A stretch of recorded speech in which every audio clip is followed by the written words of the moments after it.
Good evening, everybody, and welcome to StatCheck episode 97, Balanced Data Takes, open brackets, is it WTC yet? Close brackets.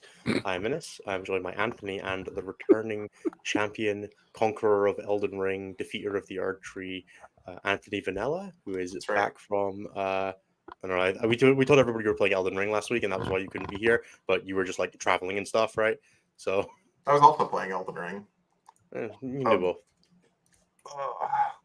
So I hope everybody's doing well. I haven't done a ton. Anthony and Nathan have both been doing a decent amount, so we'll have a bit of coverage to go through, but we'll be doing the usual expected stuff. Everybody's expecting us to talk about the balance data slate. We will be doing that. We will not be doing man read slate. There's a million other sources for doing that, and we'll talk about some of them after we get into the show. But let's do the intro, the easy intro bit. Nathan, how you been? I was doing mostly great at the beginning of my travels to Ottawa when it appeared that the curse for my travel was broken. Got on a plane. We left on time. We landed early. I got picked up, went straight to the venue and got to see everybody. Amazing. And then on the other side of my Ottawa travels, I got to the airport, got through security, went through customs, got out to the other side of customs, and got a notification that my flight was delayed 7 hours. Which was great because you can't go back through customs once you've gone through customs. So I was just trapped in the tiny Ottawa U.S. terminal where there's a Tim Hortons, a crummy little restaurant, and a drink slash Bar? little news place, basically, where you buy sodas and stuff like that. And that's kind of it. Did you at least get paid from the airline? Are you getting your money back or something? I have to submit my complaint today. The United States doesn't have great protections for people who undertake travel delays, but some airlines will still give you money. And since I flew Air Canada, they have a policy. And since they delayed me 6 hours, I have to issue a complaint to them. So I didn't end up getting home until about 2, didn't end up getting fully in bed and stuff until 3-ish, and then got no sleep basically because I still had work today. But outside of the travel stuff, which was a nightmare in the second half, it was good. It was a good weekend. I'll talk about more of the judging stuff, I suppose, in a minute. But other than that, I got to see the Red Dragon, which was cool. I got to hang out with Jeremy, which was awesome. I had the best meal while I was there was at a shawarma place on the last day before we went to the Dragon. Dude, that place owns. I know, it was the same place that Jeremy took you to, Anthony. And I sat down and I ate my kofta sandwich and was like, this is the best thing I've had since coming to Canada. And then today I recorded some WTC team interviews, which is fun. So Malta and South Africa are in the can for getting released on contact loss, which is fun. Everybody should be ready for some crazy nonsense. And I will take a step back. Muted Innes? No, I haven't muted Innes yet, but I could mute Innes. I was muted. Innes muted Innes. I muted myself because I was telling Nathan to stop blowing his mic out. So it's funny because everybody usually complains that I'm too quiet, so I got real close to my microphone instead and decided to just yell at all of you through the internet in place. And I'm sure some people are into that, but generally it's probably not for the best. Fair. I will try not to blow out all your eardrums for the rest of the episode by sitting a normal distance away from my microphone instead of trying to put the whole microphone into my mouth. But yeah, that was basically my weekend. We can talk about the ins and outs of judging events and majors in a minute. Oh boy, there's a cat. We should pause for Pickles. Come on, Pickles. She's got stuff to say. What's up, dude? Hey, Pickles, it's been a while since you've been on the show, man. I hope you're doing well. Okay. And then there's one last thing. We are still doing the Pride Month donation thing to mermaids and to one other charity that has not been decided yet, but is located in North America. Got it narrowed down to kind of a few different options, but if anybody has a preferred charity for that purpose, let us know. You can either slide into my DMs or put it in comments on the post. We'll be donating all of our Patreon funds and all the Super Chat money to 2 different charities for Pride Month. So let us know. All right, Anthony. What's up? How was your weekend? Oh, I'm pretty good.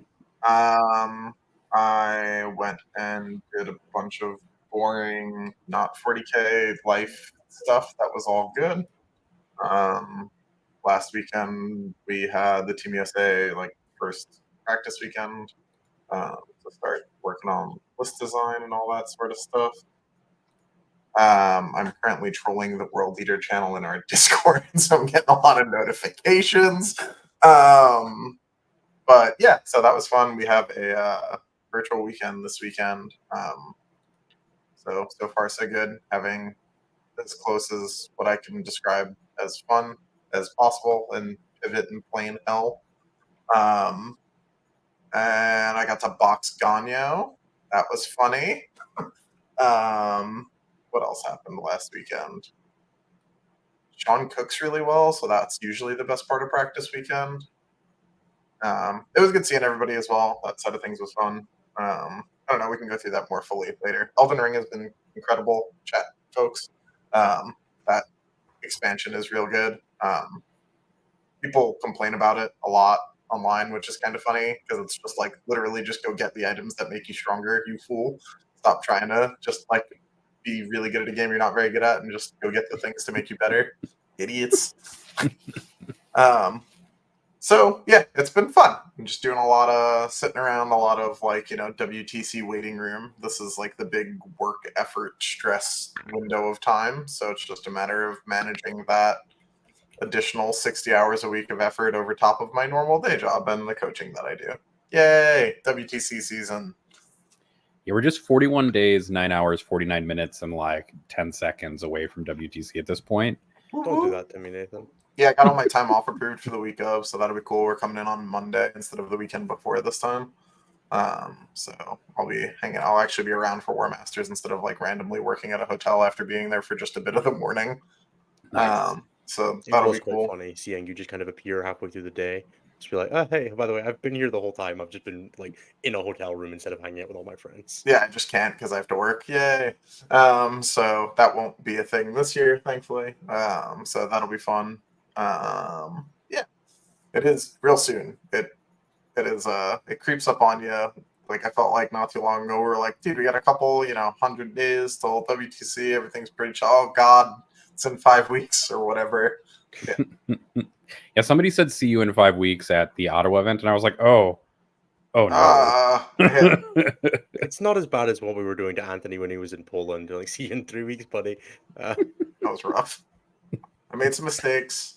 I've made sure to space out the rest of my 40K travel for the year. WTC is in the beginning of August. What's that like? Champs Cup is at the end of September. Cali Cup's like a full month after that. It's like 8 weeks Nailed it. after that. It's beginning of November. That's what I'm saying. Fucking nailed it. Like, got plenty of time to just do the couple of things that I'm doing. Gonna do less stuff next year than I did this year. It's all gonna be great. Those are the same promises you made last year. I did do less stuff this year. I just did them too close together. I guess that's fair. Yeah. Fair enough. All right, As for NS. myself, what did I do this week? I think I mostly just didn't really do anything. Like I played some Nexus. We did a practice weekend. Got some games in, played some interesting things. Did the kind of like the general like post update shuffle of, all right, guys, we're going to try and figure out these missions before the lists come out. And then the lists come out and we're like, remember all that stuff we figured out about missions? None of it applies anymore. Throw it all out. Change all our lists. Yeah. No, Yeah. throw it all out. But at least we're building on a foundation of like shifting sand rather than like marbles, right? An active like, water. Yeah. Exactly. It's like at least there's something going on to build on. So that's been interesting. And then just a ton of work and everything. I'm away boot camping with a couple of teammates or a teammate from Wednesday, so tomorrow, like 12 hours from now. Oh my god, that's worrying. So I crammed my normal 5-day work week into 2.5 days at the start of the week. So I've been working from very roughly 8 a.m. Or like getting up at 8 a.m. and working till like 2 a.m. most days these days. So it's been interesting. Thankfully, I'm done after this call. I just need to pack, make sure everything is ready to go for the weekend, make sure everything is cleaned, tidy, like everything up, and then go to bed and then wake up in 6 hours. So it'll be fine. Easy. Burn the candle at both ends and start in the middle, right? That's how Warhammer works. during this time of year. But it'll mean I get to play like between now and Sunday. I think conservatively I'll play 20 games of Warhammer, Nice. which is it's where you want to be, right? Yeah. That there's also a GT appended on the end of that. So Saturday, Sunday, I am at a GT. I am at a GT as well. Then the weekend after that, we fly to Poland, and then I have a boot camp the weekend after that, which is the weekend of list submission, or the weekend after list submission. So we'll have everybody's list to start practicing and playing into the things in our pod. And then the weekend after that, I have a GT, and then I have a GT, and then I have a weekend off where I'll probably boot camp, and then it's WTC. So yeah, it's an interesting time of year as always. I think everybody's kind of having that same kind of thing. We get Someone was lists asking like the day of sub, right? Yeah, they're on BCP. So No, I meant like the day we submit them. It's yeah, basically so the they're same on day that the BCP. teams They'll get go them. live on the 13th. Yeah, I Got think it. pool draw is that day as well. It might be like list submission is 11 p.m. UK, 11 p.m. UK, so midnight European time on the 13th. So it's like 2 weeks on Friday, 2 weeks on Thursday, something like that. And then we should get pool draw and lists the next day because it'll be like the morning of that day. I need my pod so bad, dude. I need us to be in the same pod. I think that'd be great fun because we had a good time at Pyra, I think. So Yeah. it'd be nice to see if we've grown a little bit since then. Figure out how it goes. You would play against a slightly different roster of Americans this I'm time. sure. I mean, it's only half different, right? It's 50/50. yeah. I guess we had a bunch of those people make rosters, so it wouldn't be that crazy. Yeah, and like we have more of our roster, and we'll have coaches this time, which will be nice, and Coaching so- helps. It's going to be the first time Team Scotland has brought its full roster to an event when we go to Pyra this weekend since before COVID, but not since before COVID because we had to drop the year of 2019. It will be the first time Team Scotland has had a full roster since 2018. Right up until the your first- guard player gets like the Shut rickets up. or whatever. Yeah. So yeah, it'll be the first time Team Scotland puts its full roster together since in 6 years, which I'm really looking forward to because I think that's going to be a great time. We can finally, hopefully, show what we've got a little bit better because that is also the last time that we podiumed. So it's been a while. It's been a while in the making. Yeah. So fingers crossed. Outside that, I think we're going to roll a little bit into. I don't think we have a ton of stats for this week, Nathan, because I think Jeremy mentioned that unfortunately they're not put together because we're doing some back end work. So we will be taking a week off from that. Also, like last weekend was mostly still Leviathan events. I would imagine almost exclusively. So there's just a little bit of like we're going to take this week off. We'll come back with any of the Leviathan events from any of the new Prior Nexus events from this week, and also anything that happened. So what we are going to do is we're going to talk about Nathan about what judging a tournament was like because it's your first proper time doing that. It's my first proper time doing a major sized event. I've done a lot of RTTs, and there's just like it's very interesting to me. It was my first time doing a full WTC event, and B doing a teams event, and C doing a major sized event. So the Ottawa teams was 28-man teams with That's a lot of players. Jesus, do you get Yeah. all the armies? 26, only 23 armies in the game. 28-man teams. 28-man teams. Yes, it is. Sorry. That'd be a cool format, though. 28-man teams, just one of every faction. You have to It's pair Poland everybody into one crushes another. every And it's year. great. Oh my god. Yeah, we would all lose. But yeah, it's very interesting. From just like going from doing mostly singles, mostly in an RTT fashion, to doing a team event, but not only a team event, but an 8-man team event, and not only an 8-man team event, but an actually fairly large 8-man team event at that. For non-WTC outside of Spain team events, basically.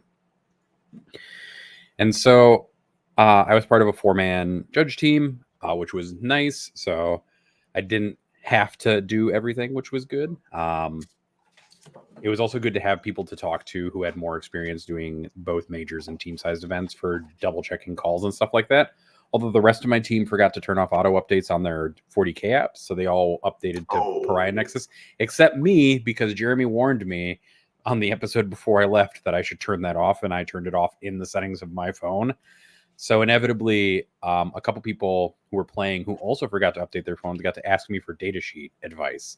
One of the players came up to me quite a few times and was like, do you have the leadership characteristic for mortifiers in your phone real quick and stuff like that, which was fine. Like, I don't mind. The other thing that I learned is I prepared a lot for people inevitably asking questions about charging through walls that the WTC had talked about. And the WTC put out a packet about it. And so I spent the whole flight over and like a couple days beforehand, like going through that, checking some scenarios, going through all the diagrams, making sure like I understood how to explain it and the token system for fighting through walls. And I got not a single question all weekend about how you fight through walls. That is just the rule doing its job. Yep. The existence of the rule. If for anybody who's intimidated and doesn't understand what we're talking about, the WTC has like a 10-page document on how to charge through a wall, with like token systems for turning on the barricade rule and like conditions when you have to. And it's all very like, I would describe it as broadly over-engineered and slightly overcomplicated. But what it does is the existence of the rule means that you just never try to block wall charges in WTC. You just stand where you want to, and people charge you, and you just play regular Warhammer with each other. And no one ever really interacts with it because you're just like, yeah, man, it'll come up like occasionally, and I can kind of just be like, I can fight you through the wall, and your opponent goes, yep, and then you just move on with your life, and you don't like bother with it. And the existence of the rule removes its own requirement to play through the rule, which I think is a very, I don't want to call it an elegant solution because it feels more accidental, because like it feels like it's definitely meant to be there so that you can resolve any situation, but it That's the existing mostly just well-designed goes, rule. yeah. The existence of it just means that you just never have to interact with it because it just isn't a thing, which is great. I think it cleans up 95% of the situations you're ever going to encounter in an actual game, which is just, it's doing its job.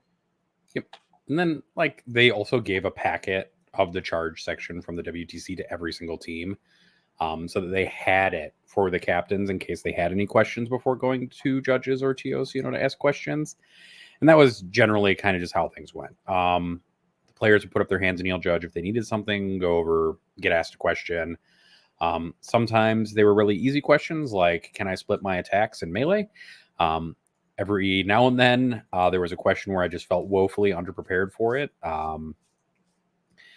Transport liminal spaces are one of those things that I realized that I wasn't completely up to date on when I went into it. And so I made at least like inevitably, I made probably like 100 calls over the weekend, and I made a couple mistakes, and I inevitably only remember the mistakes that I made.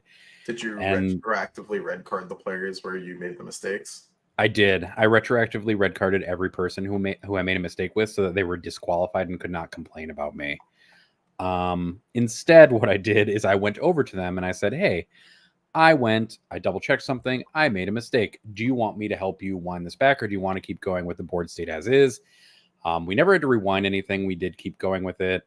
And for the most part, like that's how it worked out. Most people want a judge who just comes over to their table and like just gives them a ruling, regardless of whether or not it's 100% accurate or not.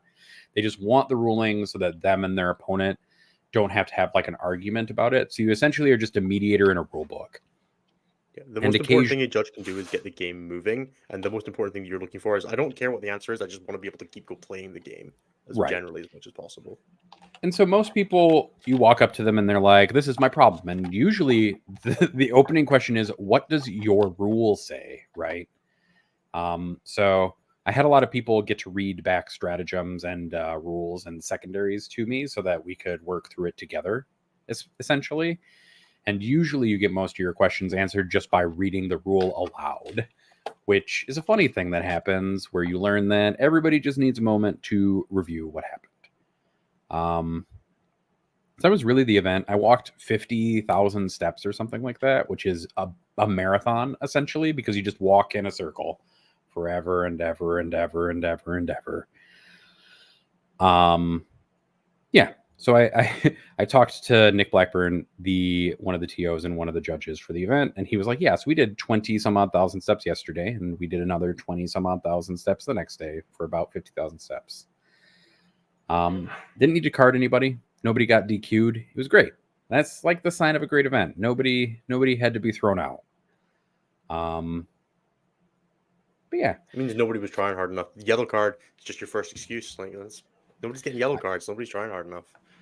I did threaten Francois Lalonde, a friend of the show, repeatedly with red carding and yellow carding him just randomly throughout the day. But he kept to himself mostly and didn't end up doing anything that required me to do either of those things. Did you measure Jeremy's Magnus wings? I did not, but they kept falling off. And I did once walk by Jeremy's table, and they had removed all of the ruins from the table and just had the bases, essentially, for all the ruins. And when I asked them where all their ruins went, they said, oh, don't worry, we know what everything is. And I was like, okay.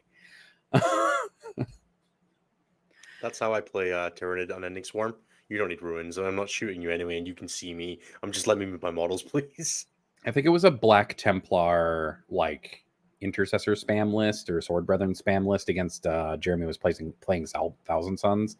So the terrain didn't really matter as much, I guess, to that situation, but they kind of knew what was going on, and that was all that was important. And then Jeremy's team, which was essentially just Team Canada, won the event. They went undefeated and took the first place crown. Yeah, that's pretty much it. We're still waiting for kind of the debrief and the post-event survey. So if you were at Ottawa teams, make sure you fill out that survey and let us know how we did and how everything went.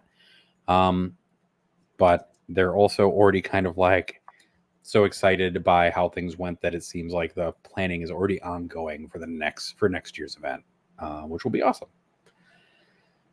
Really what this did though was watching everybody play made me really excited to do hobby stuff and to play. So like as soon as I got home, I took out a bunch of sisters models to paint and to get assembled and stuff so I could actually play 40k against people.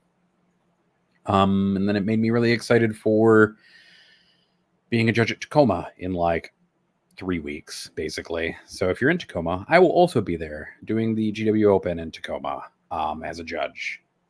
So with a completely and entirely different rule set because Pariah Nexus now exists in my brain, and with a no WTC FAQ and an entirely new GW terrain layout that I am not yet familiar with. So some studying to do from here on out.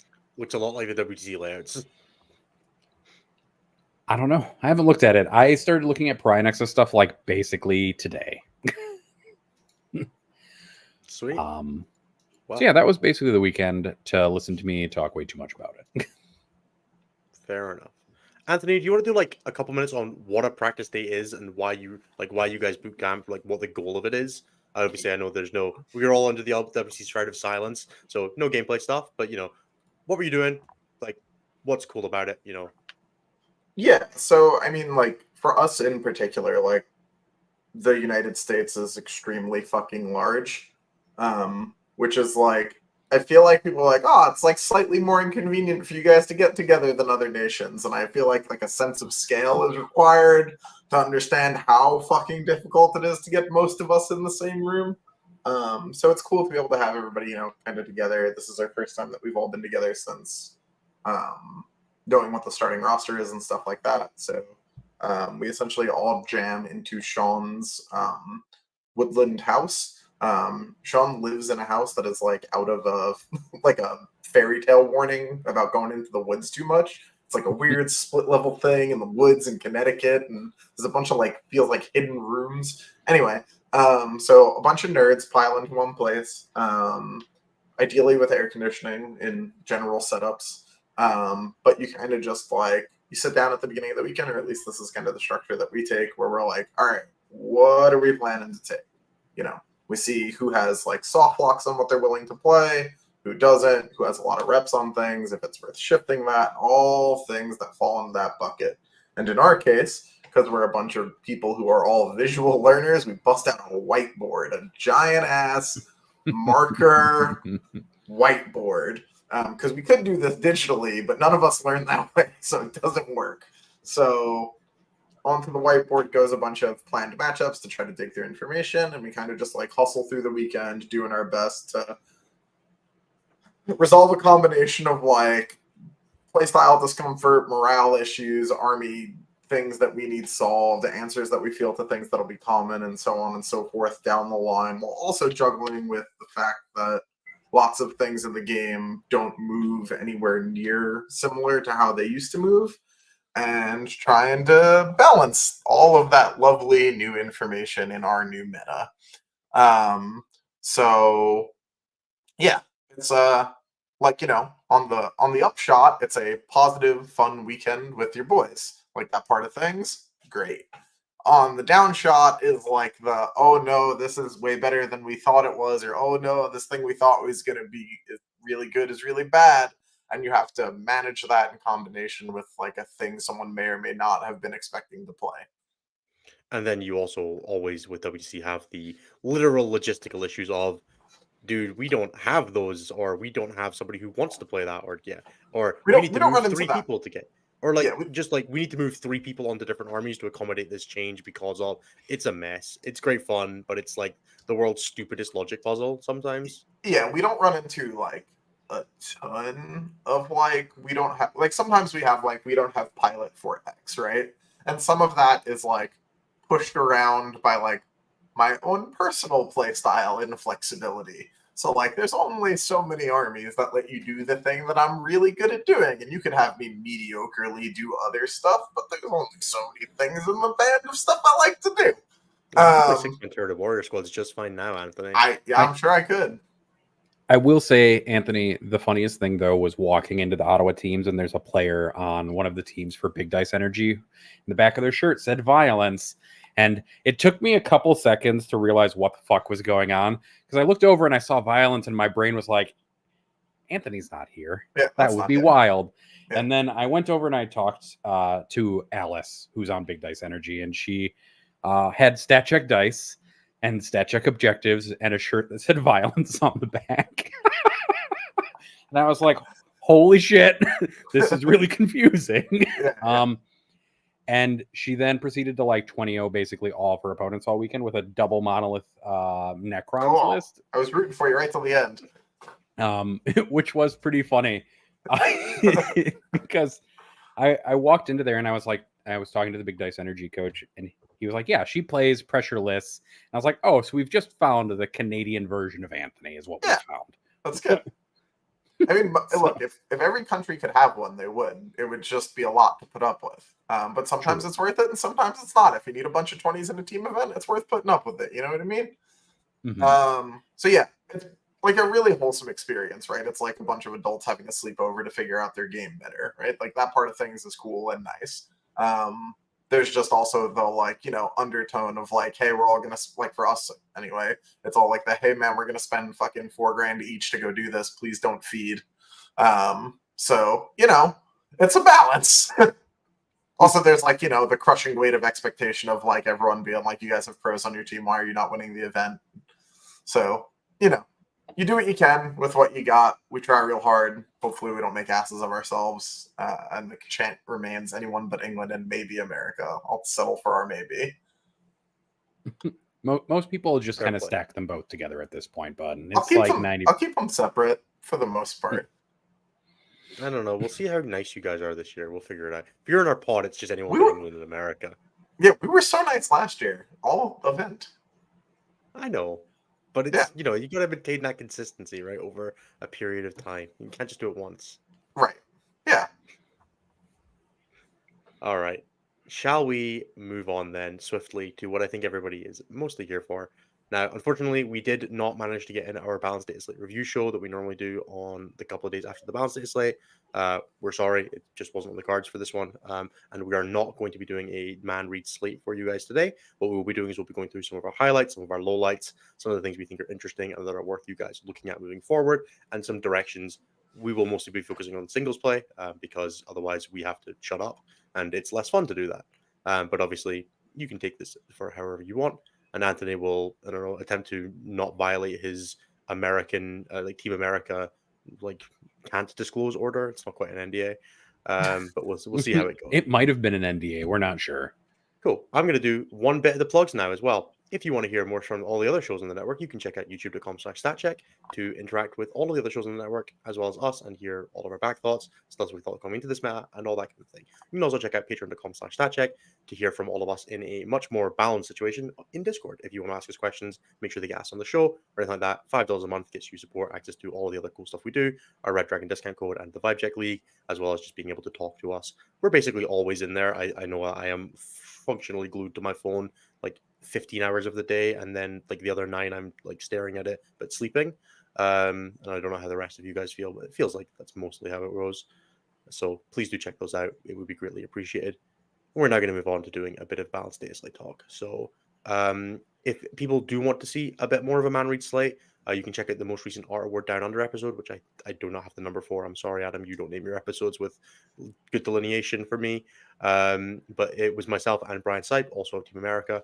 We went through the Balanced Data Slate, talked about some of the more interesting changes, you know, implications and connotations for factions, and like, do we think this was enough? Do we think this wasn't enough? You know, all that kind of generally, fairly top level stuff of was this data slate enough for this factor or not. And you can catch that on Art War Down Under or just Art War on YouTube. You should be able to find it on all your podcast feeds. So if you want to hear a bit more information on that, do check it out.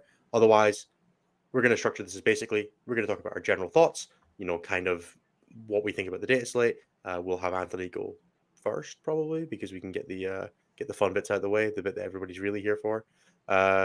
He always looks mad. And then we'll probably do something like our top 3 changes, and then like a couple of things we wish we'd seen.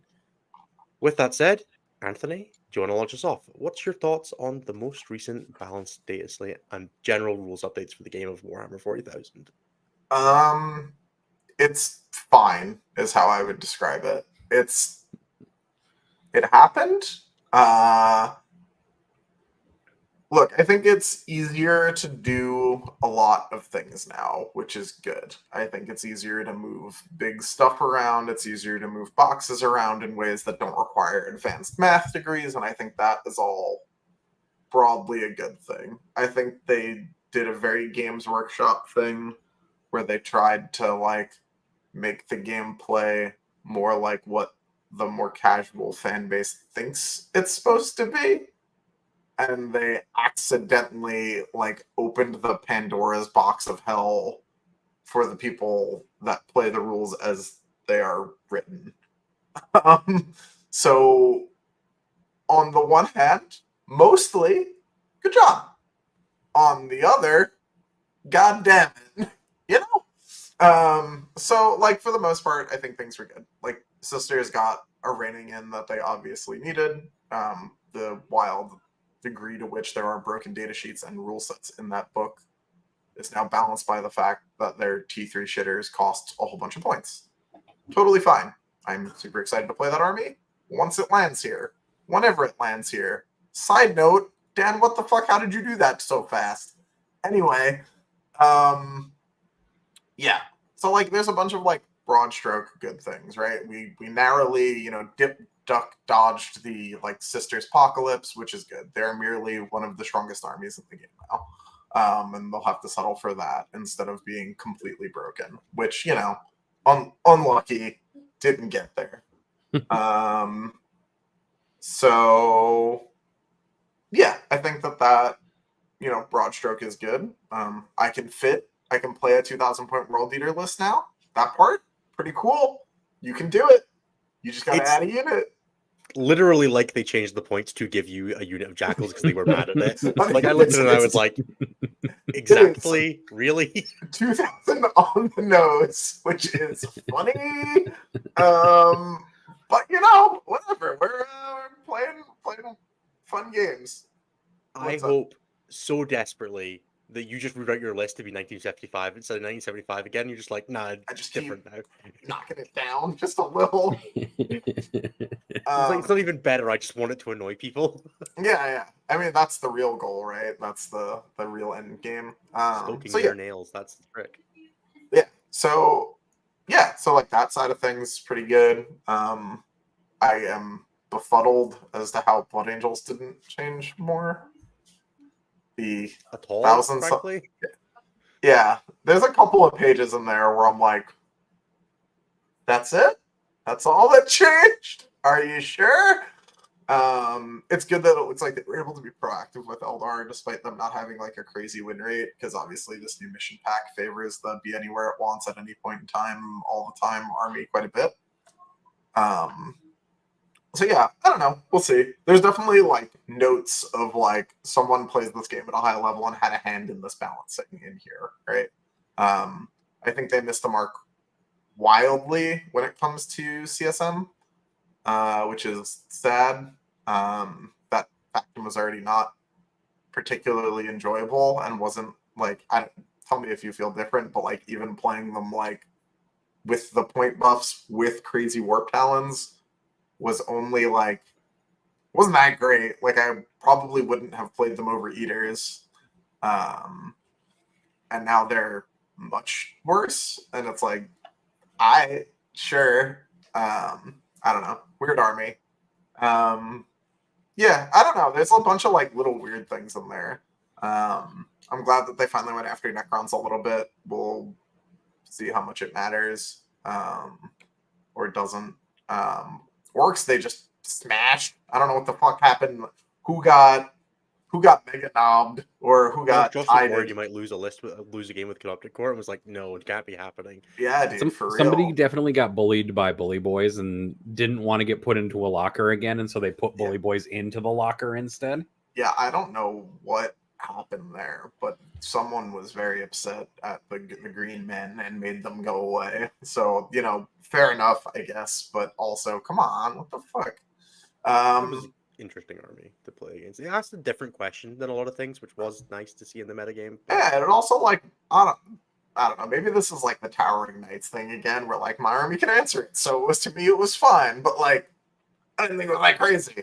Yeah, but Anthony, like, in a general sense, your win rate's like in the high 80s, low 90s, right? Like across tournament play. So like you don't lose to anything. Does it matter what the game state is to you?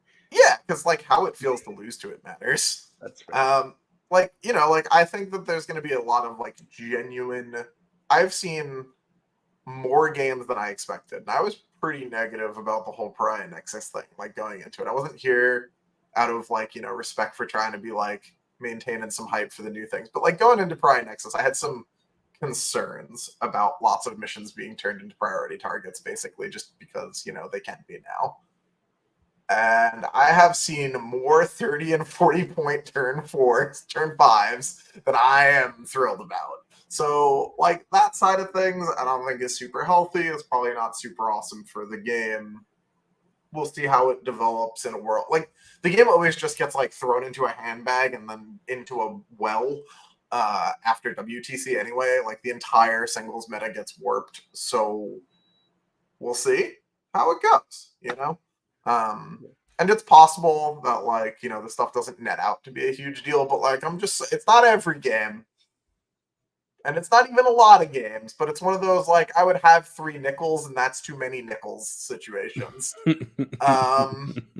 So Notable pressure player unhappy about lots of priority target. I'm seeing the Quentin and Jack's opinions on Purge the Full thing popping up again. Yeah, like I like the change to Purge is cool, right? Like I think that just like kind of in general, the ability to just score.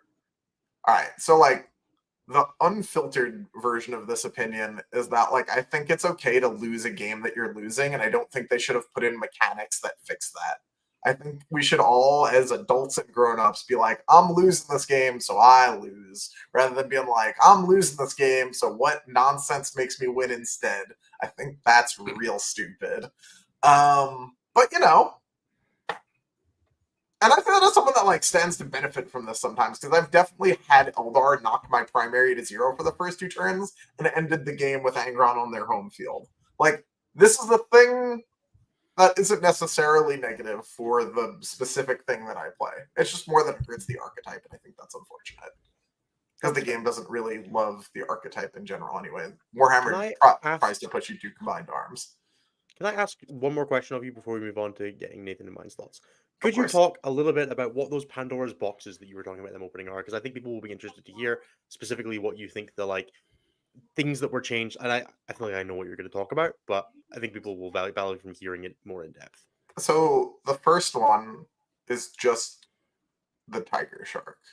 I think that thing is some form of pointing error.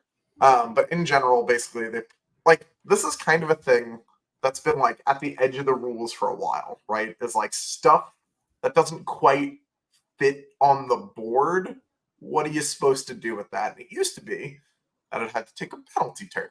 And like, fair enough. You could get around that with rapid ingress or something like that. But now GW was like, actually, instead what you can do is whatever the fuck you like. Like, if you've ever seen Ted Lasso or, like, spent a fair amount of time on social media, there's that bit where, like, some woman is like, no, definitely don't do that. And, like, Ted Lasso jams into frame and is like, you can do whatever you like. It's that, basically. So, yeah. I think that might lead to some problems. The other one is GW just doesn't seem to have, like, a part of their rules where they consider hover tanks. Like in the mindset of the noble James Workshopman, There is all tanks are predators. They're these, iron box steeds of the battlefield. They move up in their square formation and they shoot their earnest, normal amount of guns at their opponent honestly. And under that constraint, the new pivot rules are perfectly acceptable and totally fine. Where it gets a little fucky is the hammerhead or ravager or anything of that size that now moves around the board as roughly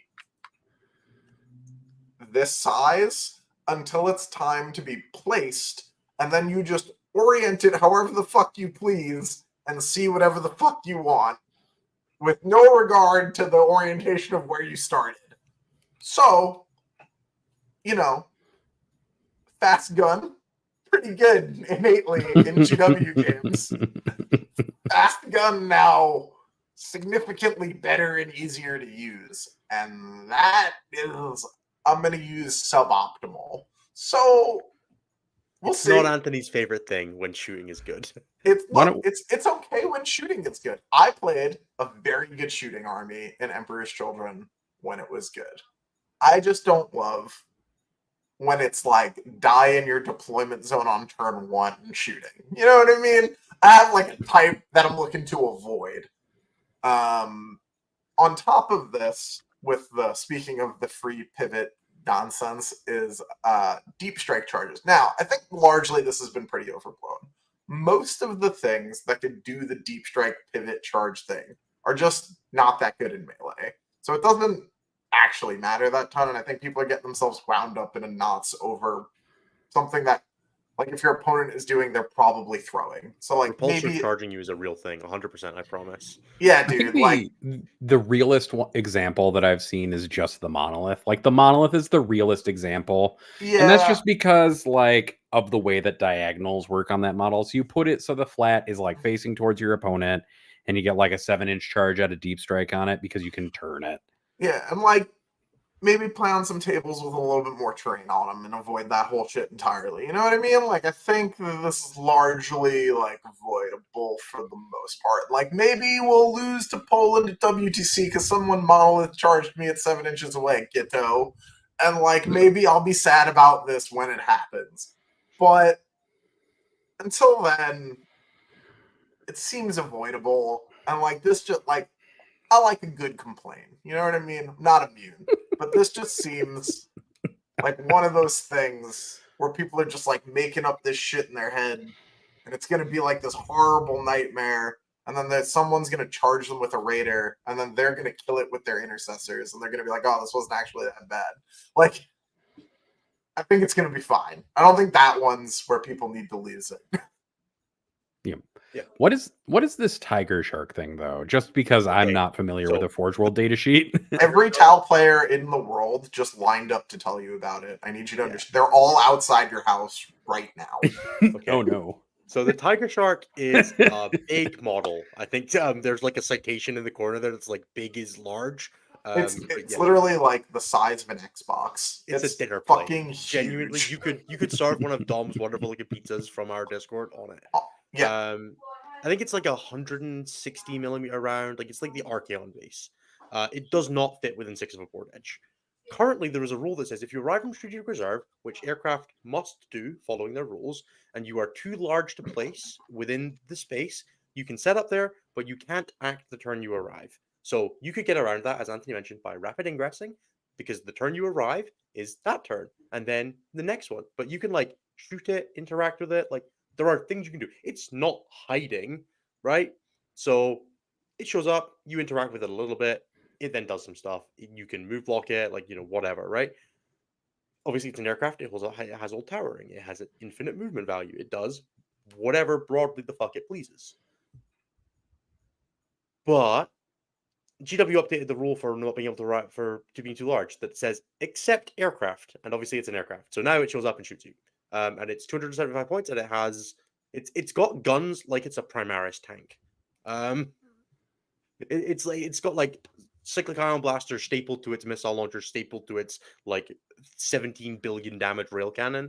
or like whatever of the million other options that thing has. It probably transports it probably also transports a repulsor for some reason. I think it holds a shitload of drones or something. Maybe it's strange. Yeah, it's also now cheaper than a Storm Raven if you want to take That's psychic damage. Yeah, that's probably real. I think that's probably fine. If it could hover, I think it would be much more OP than a Storm Raven. Probably also true. Just to clarify, it is armed with. Okay, this is gonna suck. So it's base armed with 2 burst cannons, 2 ion cannons, 2 missile pods, armored hull, and a transport bay. Its burst cannons can be used as cannon blasters. It can replace its ion cannons with burst cannons or rail cannons. It can also have 6 seeker missiles, and its transport convey can be replaced with seeker missile racks. 6 seeker missiles. Yep. That's just a few. See, You can replace transport. You can replace the transport capacity of. It can hold 12 drones, and that's it. Do drones have models anymore? You can't No run one units of knows. drones anymore. I don't know, man. So you can replace a rule that does as much as the pure titanium neurochip with an additional couple of missile launchers. That seems better. The other one has like a twin rail cannon array that's like strength 26 or some nonsense and damage Yeah, I think 12. it gets dev wounds against Titanic. So if you're really worried about Canis Rex, Mhm. yeah, anti-Titanic 3+ on its twin heavy rail cannon, which is Fun. one shot 26 512 dev wounds. 26 512. That's so good. It's got a profile like the Hellfrost Destructor that's 1137. I'm like, what? All right. So now that we've talked about that, Innes, do you want me to go first or do you want to go first? Go for it. What are your top 3 data sheet changes in terms of things that are like excite you about 40k? I think that Archons now having a 12-inch aura of CP shenaniganry is pretty One fucking or funny. 3 Archons. Nobody knows. It's 1. I read the rule again, guys. It's just 1. Stop it.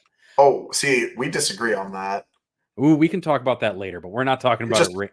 Just looks like 3, bro. It says Warlord gets it, but we can talk about it again later. Let's not. Let's just let WTC roll on that and never discuss it again. Yeah, I think that's actually the right move. It's just like when stuff like this comes up, Doug in our Discord is the single best person to ask because he's gonna read that shit giga literally and tell you what it says. Yeah, but I think the Archon having that is super funny because you're going to put him like with 10 incubi and charge into the middle of a field. And since nobody gets free stratagems anymore, it's just -1 CP. It's going to be real funny to watch opponents have like 3 CP intervention, 2 CP, or 3 CP interrupts. 2 CP. Come on. Interrupts, sorry, rather. I'm mixing up my own stratagem names as I talk about this. I think that's pretty neat. Rip Calidus Assassin. That's probably not as good anymore for you, since you probably don't want to be within 12 inches with the Calidus Assassin of somebody, but maybe you do. I don't know. I'm not going to judge that one yet. I haven't had a chance to really sit down and think about it. I think the pivot thing is dumb in the way that GW wrote a rule that's like 9/10 of the way to a really amazing rule and then forgot the last 10%, which is just hover tanks, who shouldn't be able to freely rotate around their little round bases. I don't think it's a problem. Like a really determined scout squad will kill a raider. Nathan, the pivot rule was 9/10 of the way there, but unfortunately the pivot rule is also a hover tank, so it pivoted and got the rest of the distance, and now it's a 10 out of 10 rule. That's how that works. True, it got the last 10% by pivoting. You are not wrong. I do think it's not as big of a deal as people are talking about it.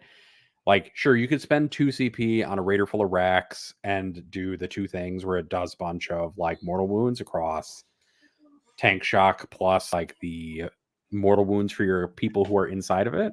Yo, it's not even that many. This thing rolls like 8 or 9 dice on tank shock and then has to survive whatever it made it to melee with, and it's made out of fucking paper mache. Like, exactly. And like that stuff's fine. I think it's really great for things like round-based models like Angron and Magnus not needing to worry about like needing to get their wings around stuff and things like that. It's like a really nice quality of life rule for big models with big protrusions like Hive Tyrants, Magnus, and Angron, who are otherwise really hard to maneuver without like winged Hive Tyrants. Angron is shaped like he's getting into a rhino. He did not need help. He needed a little bit of help. He stretches over his base a tad. Otherwise, I think it's fine. I think some of the memes about it are way funnier, like people who are putting the flight stand of their repulsors like all the way at the front of the circle base so that they can like whip it around like 8 inches to get like a 1-inch charge out of deep strike or something like that. But yeah, like I think it's a nice quality of life rule that is good because it prevents people from having arguments about, I think your little sword bit moved 7 inches instead of 5 inches, and you don't have a really good way of measuring it. And we don't have TTS to tell us like pixel by pixel how far it moved across the screen. And a bunch of people are going to claim that they have super accurate like ways of measuring rotations, and I'm just not going to believe you because all of the rulers tape measures that we use have margins of error on them that nobody ever tries to deal with. So I like how this is one of Nathan's top 3 changes. I actually think It's the good. change is nice. It's a good thing. It's a good change. I think they like as a general rule of thumb, like that, like how much a model could like spin and move into place was a bit like the cover rules, where it was like you have cover if you can be bothered to argue about it, you don't if you don't, and that's how it always felt. The people who've got like web apps, like I think it was Kit Hannah had like a web app that showed like exactly how Storm Ravens could pivot and stuff, and I'm like, too much effort. Yeah, Spin in I'm place doing all that. Congrats, go where you'd like. The other one that I like is I actually like the CP changes for like captain abilities and stuff like that. I think that's way better. It's better than just having it limited to battle tactics. It gives you a lot more flexibility. It's just -1 CP, which is easier to keep track of. I think the reason they're able to do that is because Stody's index doesn't exist anymore. That's probably fair, yeah. It's also nice that the Custodian's Index is allowed to like have battle tactics, like have strats that aren't battle tactics, and they can be reduced now because it was weird that you just like randomly got scammed by not having any battle tactics in your attachment sometimes. I think that was cool for Custodians specifically. I can't really think of any other changes off the top of my head. I'm really glad that GW stuffed the sisters Pandora box back into the Pandora's box, like wholeheartedly. Well, it went from being like an Eldar problem release of 10th to being like a normal everyday top 3. Just a normal Eldar problem. Just a normal regular Saturday Eldar problem instead, which is way better. It's actually funny because I think I was sitting down with somebody and I was like, man, this army reminds me so much of Eldar right now because it's just T3 power armored bodies doing shenanigans. This is the like George Bush gif of like sort of the second Eldar has hit the meta. Like yeah, it's true. You're not wrong. It's just not a release Eldar problem. It's a mid 10th Eldar problem. Do you reckon by the end of the data sheet or at the end of the edition, we're going to be able to like name all of the tiers by like what type of Eldar they are? Like, which version? Like S tier is release Eldar, A tier is like LGT era Eldar, A tier is like current Eldar, F tier is like release Drakari. We're just like, what tier of Eldar are you? I think the beginning, like the end of the edition, you'll totally be able to make a tier list like that, and the tier that says release Eldar will be only release Eldar still. God, I hope so. But I'm glad it's like release Eldar and Imperial Knights. I hope that's like just some random like Imperial agents releases just clown mode broken. Awesome, wasn't in clown mode. Just said something in chat. That was excellent timing. Good job. Yep.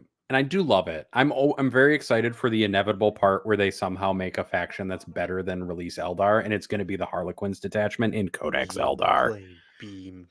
They bring it back to the old beam rule for Votan just for the plane. I did remember the last change that made me excited, and it's that the Tyranids changes made me really happy. Like that army looks like way more fun to play. That's all. That's what it is. It has strength values in the double digits now. Didn't have that before. They're 10, but they are double digits. Context is for cowards. Yeah, they. I think that like if you think about it for a second, going back one step, the last time we got broken Harlequin rules is because everybody was so busy freaking out about Eldar being too strong. I'm just saying, if Eldar get a book, Harlequins are in it again. Doesn't have to be crazy, but it definitely can. The only thing that made me sad is they missed the opportunity to let the Shadows here and the Troop Master attach to troop squads. Why not, guys? Just let me do those things. Let me be happy. Just this one time. I don't even know what a Shadow Seer does. Advance in charge. It's advance in charge. One Shadow Seer can advance in charge. It's not even all of them. One Shadow Seer can advance. One Shadow Seer. What do you mean? What do you mean like, one? One Shadow Seer per turn can use the ability. Oh, I thought you meant like you use it once, the other ones lose it. Fuck you. No, like, right. Like that, yeah. Once per turn, similar to the rest of them. It's like one unit per turn led by a Shadow Seer can advance in charge. And Meanwhile, in Space Marine Land, you have like squads with like 5 heroes attached to them. So I was like, why not just both? Come on, guys. In my head, that's the part that GW thought was broken about Harlequins in 9th. They were like, the fact that they can all advance the charge is where this is coming off the rails, guys. That's obviously the issue. Make it one of them at a time. Problem solved. All right, we're gonna pause for 1 second to address a YouTube comment, which is from Cultist Chan, which is just the Tantalus is on an oval base. Yeah. That's all. I mean, that's going to keep happening. I mean, ovals are circular. We're not going to talk about this right now. We're going to keep going on with life. I'm actually upset about one thing with the Sisters book, which is that Sisters didn't release Broken, so the Kaiganil was the best Eldar model in the game right now. I think that would have been really the best version. Wow. Would have just been Kaiganil and Eldar in release Eldar tier. Yeah. All right. Shall I do some of my favorite changes then? Yes, please, Ines. I'm going to go a little deeper on the Tyranid stuff because I think it's really cool. I'm very, very happy with the direction the changes took, opening up a bunch of different options in detachments like Vanguard, Invasion Fleet, Nexus, and even like Assimilation Swarm a little bit. They got a ton of direction opened up. The free battle tactic thing going away with the Hive Turn opens up a lot of stratagems in detachments. Yeah, adding keywords to things like the Moloch and the Trigon and the Raveners as well. Like really, really, really interesting direction. Like pushes them towards a bit more of a melee focus, but there's enough there that if you were playing a shooting build, that you can still do that pretty compellingly with the lethal hits aura on the Tyrant, and also just some interesting options there like Zone Topes with the Neuro Tyrant. Very, very, very cool changes overall, and I'm very excited to be exploring Tyranids at the moment, and especially coming up for like the after WTC stuff. I want my best in faction Tyranids again. I didn't do it last year, and I'm very strongly contemplating doing like all of the end of year events with Nids. Sorry, I just randomly remembered. I finally got my best in faction trophy for World Leaders. It's right. Hell yeah. I need to remember to remind Ben to bring mine to WTC. Actually, that's something I should do. Yeah. So yeah, I'm very, very happy with the changes. Having a very, very strong ideas about directions to take there. I'm, looking at Vanguard and Nexus and Invasion Fleet and having all of the fun stuff. Tyrannifex at DC +6 is still terrible. Please do not run a Tyrannifex. I disagree. I think that shit's hilarious. I think if you don't particularly care about your L problems, your L column saying 0, then you should run the fuck out of some of those because that shit is funny. It is quite funny, yeah, but it's still 190 points for 2 shots on 3s with no Who cares? They buffed exocrines, which makes me so amused. Strength 9 cannons to pop rhinos is kind of amusing. So it's definitely one of those things where when you have a faction that's kind of doing terribly, you buff the things that everybody plays because it increases the power level of the list. When you're doing a faction that's doing okay but needs more options, you buff the things that nobody plays to increase like list diversity. And I think that was the goal with Nids, right? Is to make the stuff that people were already using better. Whether that was the right goal or not is questionable, but I fucking hate when a faction is bad and there's like, here's some point guns on the worst units you've ever seen in your life. That shit drives me insane. That's great for like, I think Demons is a great example of that, right? Like, I think Demons overall here Demons have been sitting at a 50% win rate for literally the entire edition. Whether we agree with that or not is like, obviously someone's going out there making it happen. Yeah, from the privileged position that we're playing in, Demons have never been that great, but overall, compared to the game, they have been doing fine. They are not an army that needs power level increases. They are an army that needs option increases. So you buff the bad stuff there. You give them more flexibility and more directions. And that introduces new lists. They can respond better to meta games. And then the power level of the army doesn't necessarily go up, but the things you can play within it increase. Whereas when you have an army that is weak, you buff the good stuff and some of the bad stuff, and you're like, what if we just lift everything, and then the things that people are already playing because they were good, you can support them better, or you can run more of them, or they do more damage. And that's what they've done with Tyranids versus Demons, and I think that's great. And it's the exact opposite of what they did with CSM, right? Because that's what we were speaking about earlier, where Anthony was talking about it, where it felt like every data sheet that you played in a CSM army went up in points on an army that was already like kind of only okay and not all that interesting. Especially like CSM has that big problem where the index was so much power and so much fun that even though the new detachments are like good and compelling, they are not as good as Slaves to Darkness was, and it's just a worse book, right? In the very like flexibility sense, even if not in power level sense. And that always, Anthony, your cat's so adorable. that always puts it into like when you look at it, it's quite difficult to, like want to play with that army. Like I played a bunch of CSM and I was just looking at it, I'm like, this is just, I wish I was playing the index, like every time I played the CSM book. And then they've nerfed it by hitting a bunch of stuff that deserved nerfs generally, but also didn't provide any like compensation to give you a new direction. So because all the stuff that people weren't playing kind of sucked anyway, and all the stuff that you were playing is still good, it's just more expensive, all you end up with is the same list that feels like it's been nerfed 8 times since September last year. Instead of being like, all right, let's do some cool, interesting stuff, because there were no compensation buffs. And it's like, yeah, compensation buffs can be awkward. I don't know what Thousand Suns got them. But in general, I feel like if you had hit points on some of the things that are like not seeing play at all, possessed, terminators, like just give CSM a direction that isn't just on like units that nobody uses. Fuck, man. You're reminded every so often this will happen. I'll be reminded about Possessed. What the fuck, Games Workshop? Why? Fucking premier melee unit of melee faction. Top 10 worst data sheets in the game. Holy moly, they are terrible.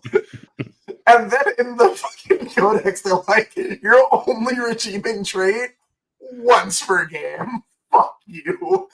Also, you lost your Feel No Pain from the Master Possessions, the only character that you could run. What if you just sucked? Oh, I think they also lost the +1 to advance, and it's just to charge now, or something. Like, Is it really? It got murdered. I don't know if that one actually happened, but they definitely got something hit. They were like them any data sheet buffs, like an extra AP, another point of strength. They're strength 5 for some reason. Like, Okay, no, that did not change. He is still +1 to advance and charge, but he does no longer convert a 6 of Feel No Pain. Yeah. I'm just really confused that they like. You could probably have just really nerfed Warp Talons a bit, and like waited to see how the internal balance kind of shuffled around. Because every CSM list that I saw at the Ottawa event over the weekend was like 20 to 30 Warp Talons plus stuff, and the stuff hadn't changed that far. It seemed to be doing okay. It's definitely annoying. It's definitely annoying to see people like herd the prey, their Warp Talons every turn, and then rapid. Yeah, it was weird that there was one unit with melee indirect, but yeah. Okay, I want to talk about one last thing before we move on, other than GSC, which I'm so sorry, GSC players. Like, Outlander Claw is there. Please feel free. It is completely playably boring, and nothing else in that book even remotely compels me. Why does Canis Rex get to walk through walls when he's an ally? I don't think that matters, but I just don't like it. I hate it so much. I actually Like, just love that. Make that an army rule, not a thing you can do all the time. I just don't like it. It feels like he's very easy to make ubiquitous in a way that is boring. That's fair. I do like that they gave that to knights, though, that they can go through walls. I think it's a really cool rule. It even has a downside. I like it. Downside. One, you might battle shock yourself occasionally. Yeah. To be fair, you can get fucking scammed by that in the wrong situation. Yes, I'm 90% sure the only reason that's a battle shock test is because this Crusher Stampede version on Tyranids you would never fail it because it was 2d6 on Nids. So we'll just make it a battle. We'll just make it a 1 for everybody. Yeah. 100%. All right. Do you want to do the second half of the plugs in this, or you have the second half of the plugs? Yeah, let me pull that up. Vamp for like 30 seconds while I grab those because I need to actually look at the list now because there's a lot of them. Anthony, did you get Ganyo to improve his like backhand when he was pulling it? Because he just left his head like totally open. Look, most of the idea of this was founded in like Ganyo was talking a little bit of shit in Discord. And I was like, bro, we could just spar at the practice weekend. And he was like, okay, very enthusiastically. You know how Ganyo is. And we had like a conversation before we went where I was like, listen, like this doesn't have to get crazy. My ideal outcome of this like experience for you is that you're like, oh, that's a lot of fun, a lot more fun than hitting a bag. And then you pick it up as a hobby, as a thing you really enjoy after WTC. So we fucked around a little bit and no one found out too hard. Ganyo has a little bruise on his cheek, had a little bruise on my forehead because I let him hit me probably a little bit more than I should have. And it was fine. We had a good time. We were responsible adults about it. Fair enough. It's always good to be responsible with your fighting. Otherwise, you end up like Anthony. I won't lie. That photo though that you put, I think, in Discord is definitely, you can look at your face specifically and you've like zoned in on your situation in a way that is quite amusing to see. Oh, that's Like, possible. I don't even remember what the picture was. I think Ben posted it, not me. Anthony's locked the fuck in. yeah, that's Oh, what am it I? is. You are like, you have like zoned into fight mode, basically, is Yeah, what I it did. That's the look. looks like. That's the look you had when you were like charging Manny's anger on, or charging Manny with anger on. Like it's Yeah. the same look that was in your eyes. There's a picture of me like about to get hit and smiling that doesn't say great things about me. um, Joke's on you. I'm into that shit. yeah, it's like Harder, so yeah, Ganyo, harder, basically. Is the yeah. So I mean, All right. whatever. It is what it is. I like combat sports. Okay, second half of the plugs. These are our wonderful sponsors. You can check out all of them at various places across the internet.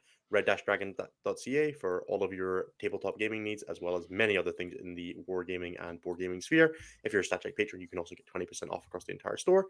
You can check out Saltar Games for tokens, widgets, and things of that sort on etsy.com/uk/shop/Saltar Games. I'm looking at that one so you can tell. There's a code StatCheck15 that'll get you 50% off with all of your orders there. You can check out the amazing WTC terrain at Wayland-Yutani, which is wayland-yutani-inc.com. And you can use code StatCheck5 off there to get yourself 5% off and also give us a little bit of a kickback. And lastly, if you're looking for GW US Open style terrain or things like Anthony's Blood Tithe Tracker, which he loves and adores and is little really cute and made of wood, you can check out J15 Games, which is also at etsy.com/shop/J15Games. And there's a code 10% off with code StatCheck5. That is the last of the plugs for this section. I think I have one more block of plugs to do at the end of the show. So we're going to move on to the questions. As always, there are 3 ways to get your questions answered on the show. One is to check us a super chat. We are currently doing a drive for Pride Month where we'll be donating everything from the super chats as well as all of our Patreon money to a couple of charities across the UK and the world. One of those will be Mermaids in the UK for Pride Month. So if that is something that interests you and you want to make sure you get your question asked, check us a super chat, ask us in Discord, anything of that sort.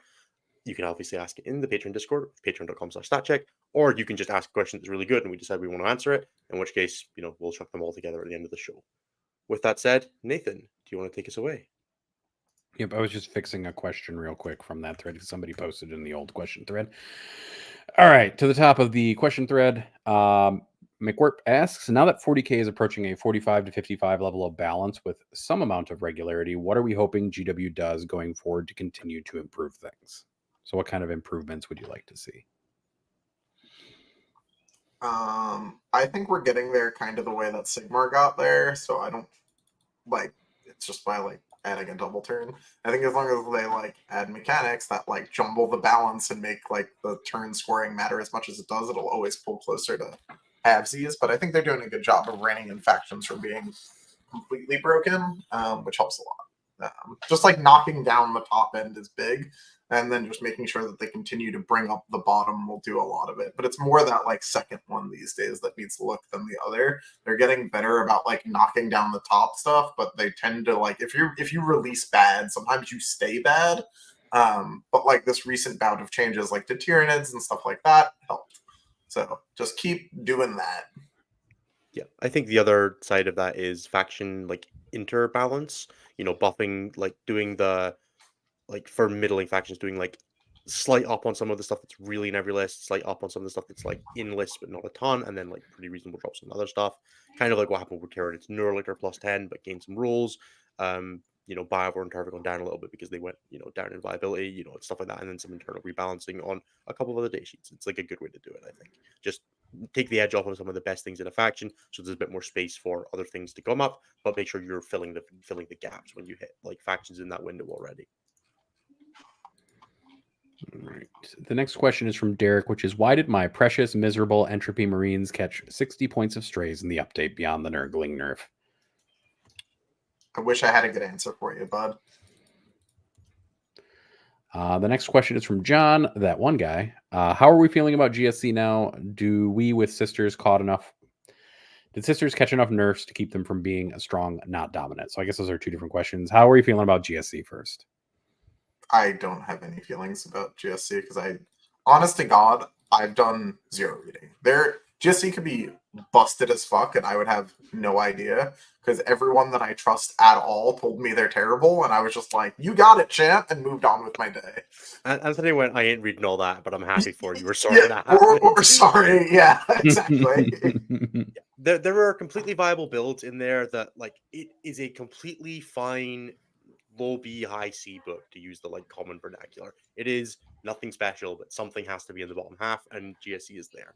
It is not completely terrible. You can 100% win games with it, but it is not going to be one of the best lists in the game. You will need to be a dedicated faction specialist who really wants to play it to get the most out of it. But if you do that, there is perfectly reasonable ways to win games of Warhammer in that book. It just isn't through doing any damage. Sorry. And the second question You're is, going to love Unbroken Wall, buddy. And the second question is, do we think Sisters caught enough points nerfs to keep them from being strong and not dominant? Anthony, your mics. You cut out for a second, buddy. I said, I think that is exactly what they will be. They will be strong, but not dominant. Like, they're just, instead of being completely broken, it will be really, like, very good. Good. Yeah, they're unironically an army you can actually take out by running more chainswords. So yeah, like this book is what a like T3 one wound idiot book should be balanced like. This is what these things should cost. Like, yeah, it's okay that your units that don't have to roll dice to demolish things are a little more expensive than a Space Marine. You're going to be all right, Sisters players. That man Taz asks, as someone with a physical disability, how does one play a big, stompy, extremely low model count army without getting the kind of hate knights tend to get? And what army would you recommend? Like, I'm going to let Innes answer this one. I have some thoughts on this. You should probably play Custodes. You will probably still get hate, but every army in the game gets hate. Play Wrong Custodes, direction. Yeah, it's like 20 models. They'll be fine. I was going to say that, like, most of the time, people hate losing. They don't hate big models. So, like, if you're just, like, trying to show up and have a bash with some big knights, you're going to be fine. I don't necessarily think that's true. Depends on what level you're talking about, because if you're talking casually, people hate playing against knights. Like, you show up to and they're like, "Oh man, I didn't." But like, it's coming from the same place as what you're saying, where it's like, "Oh, I've not tailored my list to be able to beat knights, so I'm gonna have to play an actual hard game into them." But that doesn't change the fact that you're going to get that kind of reaction. Yeah. And if that's a thing that's going to happen and it's going to suck for you, you probably just need to play something that is a little, like, slightly more into the medium space.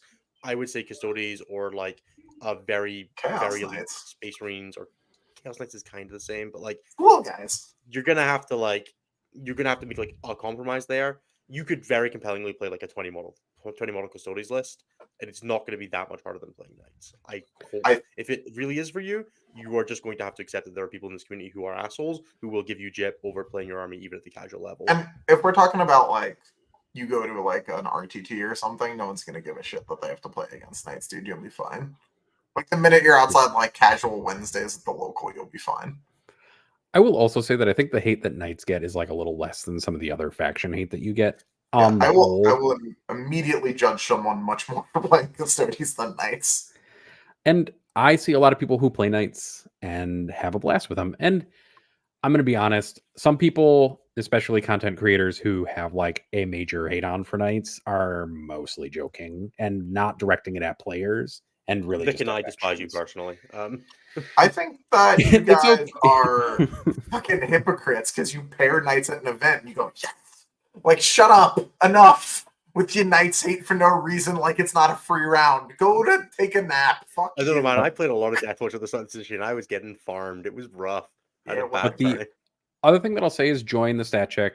Obviously, you're in the stat check tester. Go into the Chaos Knights and the Knights channel. The Chaos Knights channel in particular is just like the most supportive environment that could possibly exist. They're having more fun on a daily basis than I've ever had in my life. Yeah, I would say that. So actually become a Chaos Knights player, like Anthony mentioned briefly, is you should just do that. Because you can play bigs or littles if you want. Or both. Yeah. Go nuts. And the modeling. Bloodthirsters. Woo! Yeah. Do whatever you want. is honestly the answer to that question. But play Chaos Knights. Join the Hog Club. Ride the Hog. Have fun. Yeah. All right. Donatas's question is: do you think demons will actually start winning tournaments? If so, what form of demons? No. No. All right, next question. That's a lie. I Scott. think you'll win a ton of RTTs with Blood Crusher spam. Godspeed. I want demons to be good, and I want to believe. I want to believe so bad. Partially because when I play AOS, I play with 5 Bloodthirsters. So like I want to believe that reality could, or 4, a lot, too many Bloodthirsters, and I want to believe that that's a reality that could exist in 40k. But you know, Yeah, when I fist pump when I play demons more than when I play against knights. I'm not gonna lie. So yeah, dude, it's free 99 playing against demons, man. It's fucking rough out there. And then Scott M asks: baked goods this weekend, Innis, or GSC models? I will definitely bring the GSC models. Thank you for reminding me. I definitely promised to give those to you in February. That should be a new segment we do where we get like halfway through the show and it holds up a tray. It's like So or GSC models. I did flapjacks and cookies again this week because I'm going to a tournament and I'm going to the practice weekend. So I'm bringing a box. Basically, whatever Bruce and I do not consume between Wednesday and Friday, I will bring to the tournament, and it will broadly go to like the first 10 people who ask me or me snacking. But I am doing very good on the eating less, so hopefully there will be a ton of them available for consumption at the tournament. So come say hi. I'm more than happy to. And yes, I will bring your goddamn Primus. I'm so sorry. Nick K asks: besides pain, what does Drukari feel about the update? Compellingly happy. They're Drakari. Those are models. They're dudes. Some of them are ladies, so that's pretty cool. So dying for Eldar's sins again. Goddamn Yanari nerfs for Scourges. Oops. Not that data sheet's fair, but yeah, Drakari make out pretty well. The Archon changes are really, really interesting, even if it is just the Warlord one, which it probably should be. Whether it is or not is an entirely separate question. The pivoting changes are very good for them in terms of just playability, even outside of like the power level increase of the shorter charges or whatever. Which, like if you're trying to get on an objective or whatever, it'll be nice to have access to it. Yeah, I think it must be something about being T3 that like makes your army get buffs and makes you go like, it's still bad. Because like that's how I feel about Drakari. Every time they get buffed, I'm like, they suck. Like, and I don't want to be that way. I hate when other people do that. It drives me nuts. I don't know what it is about Drakari getting better that every time I'm like, oh shit. I don't like, it's not fair to the Drakari. It's not fair to the Drakari players that are making them work. But I can't get from like where they are to game wins, and something about maybe I just suck at them now, but like I don't know. You keep looking and you're like, why does Drazar not fight twice? What the fuck? What is this ability? All of their stats are terrible. Honest to God, watched Venom get shot to death by an Intercessor Squad the other day and was like, this is too much. Watching a Venom die to grenade is the most depressing thing in the world. Oh, it's so bad. Well, it definitely is. Like, I talked to Scary over the weekend, and Scary seems very excited. So there's that. Like, and Scary is also very good with the army. So, like, you'll have to find and interpret what you can from what Scary does. But Scary was also very excited about the changes and kind of where they were headed. Yeah, all 3 Drakari players are having the best time. Yeah, I'm saying there's meaningful, real buffs that happen to them. They are playable on WTC terrain, which is more than I would have said before, because I tried to move a raider around a WTC table before the pivot changes and almost broke a raider. So, like, now, not bad. Yeah, you get to just move around as like one of these little guys and then just blammo the raider down wherever you want when you're done. That shit's pretty good. Maybe with the pivot changes, Brad Chesterton will finally be able to get that elevator shaft. Yeah, elevator shaft. Oh, yeah, God. That's a dated reference. If anyone gets that one, I'm so sorry. Yeah, that's old. Sean asks, if GW ever enacted enough anti-consumer practices that you lost interest in 40k, are you more likely to start an entirely new system, or would you start looking at alternate rule sets like Grimdark Future? No, I'd probably just like get my life together or something. But until then, I'd probably just go to a different game. I'm sure there's another one out there that would take up the mantle. Yeah. I also like, for what it's worth, like, what do you mean by anti-consumer practices? Because like, we'll have to talk about it at a later point. I guess. I don't know. I'm assuming they're talking about some of the app stuff that has gone around and stuff like that. If you just like win Best in Faction, they send you all the codes and you don't have to worry about it anymore. Dude, for all 20 of us Hmm. that achieve that every year consistently, I'm sure.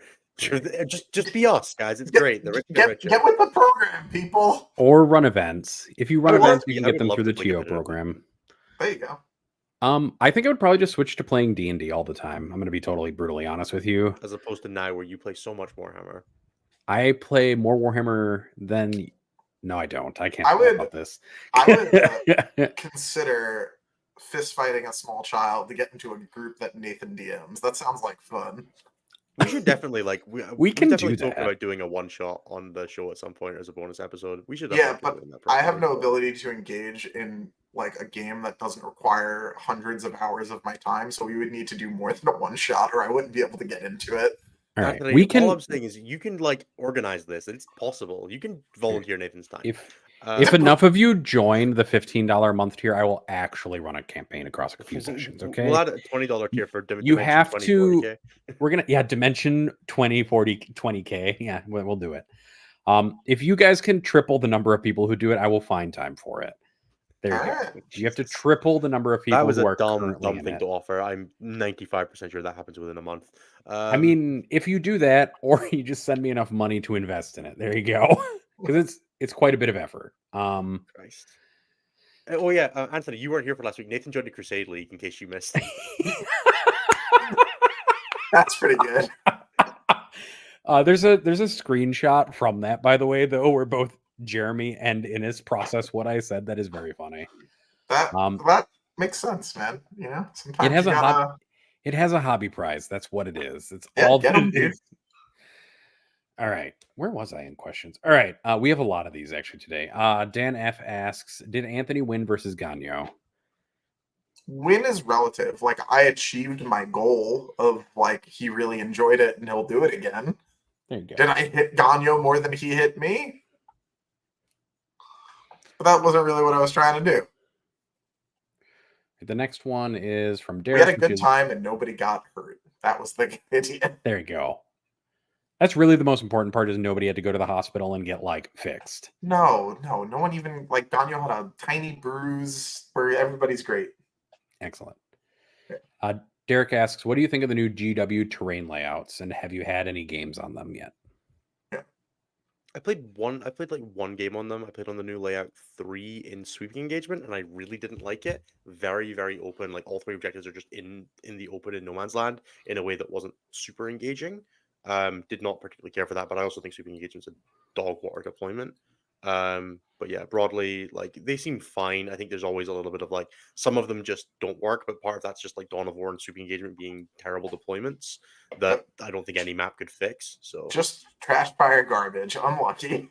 Yeah. A bit more time on the tipping point ones from WTC though. They're not quite as open as they look. yeah, no, I gave feedback on those, and they incorporated a bunch of the changes that I suggested to make them like a little bit better than they were going to be. So I think Yeah. they're a little better now. This soda is just awful, by the way. Like, in case anyone needs like a warning, like whatever this brand is. Oh, it's- Poppy. Yeah. Yeah, it sucks. This Don't isn't. waste your time.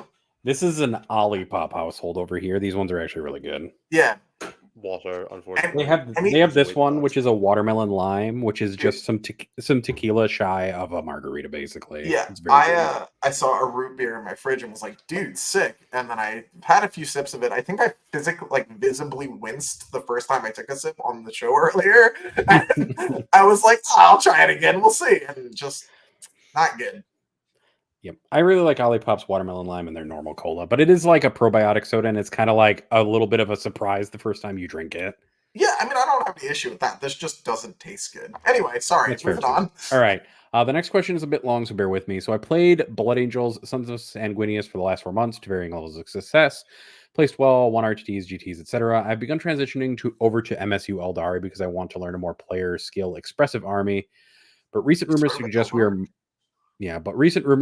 are moving into a more melee-centric meta. Am I making a mistake pivoting away from Blood Angels right now? I want to learn and improve as a player, and is Eldar the right play to accomplish this goal? Dude, ride Blood Angels until the wheels fall off, dude. Yeah, I would just like keep playing Blood Angels. That's like a better way to learn fundamentals 40k right now. If you want to try something that's a little bit more combined arms, then you can fuck around with Eldar, to your heart's content. But like, definitely don't gaslight yourself into playing something worse for the sake of getting better. You're going in the wrong direction. You're going to play on lower tables that don't give you access to the good players that'll make you into being a better player. Now, if you really want to play Eldar, there's nothing wrong with moving. If you're just bored of Blood Angels, but like, fair enough, man, right? And Eldar are a good army that you will learn a bunch with. You will learn different skills, and that's fine. But if you're doing well with Blood Angels and you enjoy it, no reason to don't stop for like concerns of right. Like, focus on playing good games. You will maintain the level when you move armies almost entirely. Okay. The next question is from Goran, which is, Yo, Anthony, how do you see World Eaters in the new 10.5 world? New missions terrain and good and bad matchups. Give us your World Eaters 5 minutes with Tony. Oh my gosh, you made me call him Tony on air. Yeah, that was fucked up. I didn't like that at all. For just a general rule of thumb, please don't do that. My name's Anthony. Secondly, the World Leaders are good. They're in a good spot. I don't think they got much worse. I think the inclusion of secret missions hurts them a lot. I think that getting a unit for free is sweet. I think that's cool. You can pick between Spawn or Jackals, depending on whatever makes your heart happy at that time. I know some people have a lot of joy in watching things bounce off of Spawn. That shit's pretty funny when it happens. I've definitely watched a fair share of activations that should kill a Spawn, not kill a Spawn. That shit's pretty hilarious when it works out. Yeah, I don't know. They're not in a bad spot, right? Like, they're okay. They're pretty good. They're doing fine. I have a lot of benefit of being a team's boy and being the pairings princess of all the teams that I play for. So I have a skewed view on this. I think if I had to play singles, I would probably play something else, maybe a little bit more feminine. But, they're in a pretty good spot. Like, it's not a bad time to be a World Leaders player. You just have some matchups that are, like, really awful, and you probably don't want to play into those too much. Like Blood Angels, you but better. That matchup's hard. And then the second part of this question is, bringing them to a major soon, which plays on Wayland and WTC terrain, what list would you recommend? Either the list that I played at DreamHack or the one that I played before that picked up a free unit. Both perfectly acceptable.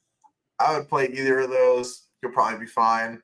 There's no huge reason to play between the two. It's just a matter of what you're more comfortable with. The one list that has the 5 and the 10 mana Berserkers is a little vulnerable to picking the character going into the unit incorrectly matchup to matchup. So if you're not like giga familiar with the army, I would play the one that doesn't have to make that choice, because fucking that up is sometimes like game over at deployment.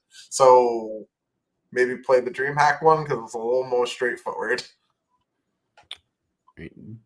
Nick asks, do you think tournaments will follow GW and not release missions / deployments until after list submission?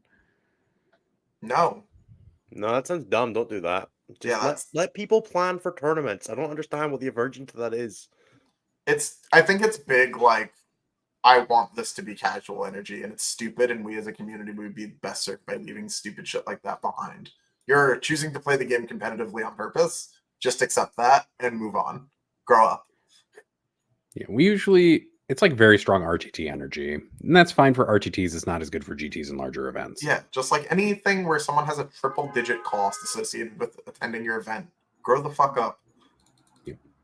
Alex W., the Ottawa variant, predictions on where the Codex Space Marine win rate lands after Bariah.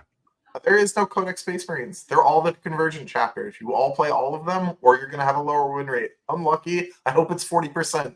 Fuck this nonsense. I hope it's 38. I hope it's just truly in the bin, so finally GW actually buff Codex Marines relevantly. It would be so nice to be able to just, like, not have to play a sub-faction, which you obviously just should do, right? There's no reason not to, unless you're exactly playing Salamanders or Ultramarines. Play one of the supplement books. Just be an adult about it. You should just copy Francois, have a custom scheme, and then just add Divergent chapter units to it. His current Space Marine army has been Death Watch, has been Space Marines, and now is Blood Angels. So, like, just do that. Yeah, you can do whatever to be fair, you want. Francois does just own like 5 Space Marine armies. Yeah, that's because Francois has a problem. But, like, you could do it the way that he's done it now and not have that problem. Correct. You just need to buy the codex specific units, and you can just tack them into your army and make it look complete. It's fine. Davlos or Davin asks, "What is your new favorite melee army, and why is it Dark Angels with a Canis Rex in it?" That shit's hype. It's not Davin, good. we're gonna speak tomorrow, buddy. Stop it. Get some help. It's not good, but it is cool. Inner Circle companions with Judicars are kind of fun. Sure. I did say fun. I said good. Please don't misjudge me, Dark Angels players. Adam Camilleri was trying to sell me on it yesterday, and I have not been sold. Adam likes what he likes. Sometimes what he likes is nonsense. Logan asks, "Were these better and or healthier changes for the game as a whole, and will WTC be a better tournament for it?" No on the second half, but not because no on the first half, if that makes sense. I think yes to both, but we always have different opinions on this stuff. So, yeah. Chris of the V8 gang asks, "When will StatCheck be making a tier list video of their tier list videos, and why is Anthony Vanella ranking the tier list of tier lists video?" It's not happening. A bunch of people were like, "Oh, Anthony's gone, so you're doing a tier list." It's not what not even happened. a tier list. Seagrin asks, "What did Death Guard do now?" Cry. The same thing they did before, but slightly more expensively, which is win about half their games. Chill out. Lose closely. Ivan C asks, "For the mission Terraform, does one still score 2 points if it has been terraformed and then your opponent comes in and also terraforms it? Or is it once you lose control of the objective, it's no longer terraformed?" Can't you not Neither. terraform a terraformed objective? It's neither of those. Objectives can only be terraformed once, and you continue to score points for the perpetuity from once you terraformed it. It's like Scorched Earth. You can't burn an objective that's burned. The objective has already been terraformed. Like, it's breathable, man. I'm sorry. It can't be re-terraformed. Adam T asks, "Someone tries to make a less than 9-inch charge on you out of deep strike with a vehicle pivoting on a tiny round base. What is your reaction?" Nice. Cool. Congratulations, man. You hit a charge. I'm confused as to why they were charging me. Hey, maybe it's the score primary, right? Sometimes you charge for primary. You don't just charge for damage. I get it. Not me, usually. Truman BB asks, "Is WTC going to continue to use their ruins rulings for charge interactions?" Wait. The answer is, are they going to continue to use their ruins rulings for charge interactions? Yes, and I can tell you why. It's because the WTC ruling on ruin rules is a captain imposed rule, which is we said we wanted it. So they implemented a change that worked for the captains, and we said we would like to keep that, or broadly in that structure. I think they might have proposed it, and we said yes, we would like that. And until the captains no longer want that change, it will be in the game. So unless, like, it doesn't matter if GW literally said you cannot do this rule, WTC imposed it through the captain's council. Like, that is a thing that will be maintained. The reason that we are not currently implementing the pivot rule is that GW said it's intended, and no captains have come forward to say that we should remove that at this point. Well, a few have come forward. I mean, like, we should remove this, and then a bunch of people have been like, "Hey, maybe we should like actually see if this is a problem before we immediately throw the baby out with the bathwater," which is generally how you should respond to things like that. Is to play it and figure out if it's actually a problem, and then consider making a response. Look, the pivot thing is dumb as shit, but I don't think it like ruins the game for it to be there. The charge blocking stuff is like giga stupid and only leads to like, look, I'm not saying the only time I've seen a 40k game nearly come to throwing hands involved charge blocking nonsense, but that is the only time I've seen that happen. Like, the amount of times that it's like, oh, I'm an inch off, and it's like, okay, but what does that mean? Does that mean you didn't leave a gap for anyone to get through in any spot in any of the positions? Oh, well, were you shootable then? It just adds too much fuckery. It's only bad. People are also like really bad about like, well, how big are the gaps between your bases? Like, are you blocking me? Like, my model might fit between your bases. You're an inch off the wall, but are you physically restricting everything? And no one's ever careful enough or close enough. And getting in, like, it sucks, and it just makes the game faster and more playable. And people are like, I'm on charge. And I'm like, well, I rolled a 10. Like, where I can fit around like a dude, surely, right? And they're like, no. And I'm like, well, prove it. And they're like, well, I meant to do it. And I'm like, well, I moved based on no. That's not how that works. And the WC rule removes that interaction. Yeah, and one of the things about intent that's like very important to understand is like you can play by intent, but sometimes you can't do the thing you intend to do with the models that you're intending to do the thing. Like, sure, you can say that you intended to screen a 3-inch deep strike, but were your models actually capable of taking a position that could screen the 3-inch deep strike? Maybe not. And if they're not able to, it doesn't matter if you intend to do it or not. Like, you still just couldn't do it. And sometimes that's how playing of intent can like lead to people thinking that they can just get out of jail free sometimes with making mistakes. But that's just something to understand. Nathan Stats Dead Homunculus asks a series of questions that other people put in the wrong thread. Question 1 is Thousand Sons or Blood Angels in singles? Yes. Fucking dealer's choice, man. Whatever you are feeling in your balls or other genitalia, like whatever you're feeling. There's no wrong answer there. God damn it is. Question 2. How Just many check cabal? your genitals for what army you should play. Good advice. What? No. Datatakes is an inclusive podcast that aims to include people of all genders and no gender. Do what feels right. Just do whatever you feel in your in your Check- You cannot jellies. go wrong with dusty boys Whatever or bloody your boys. jellies say is Yeah. what you should do. Check your nether regions. I'm not. Question 2. How many cabal points are you looking for in a list? Really? Same answer, honestly. Thousands of Just- players make them up at the beginning of every phase. I've never seen someone count. 19 Everyone is always the does it thresh. by subtraction, which drives me insane. They're like, I have this many, and these guys are in the wizard fart portal, and these 2 dudes are in the box of sadness, and this guy just used the crystal healing powers of up in the air, so I have 18.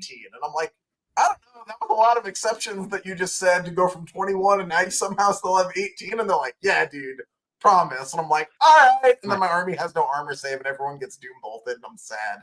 Well, So, now it's just an extra 2 AP, so they still have an armor. Sure, whatever. But you understand my point. Yes. I think I've is had the usual. Sorry, Nathan, go for it.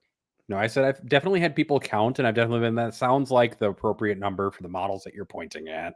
I don't know if it's true or real, but sure, we got to that number eventually.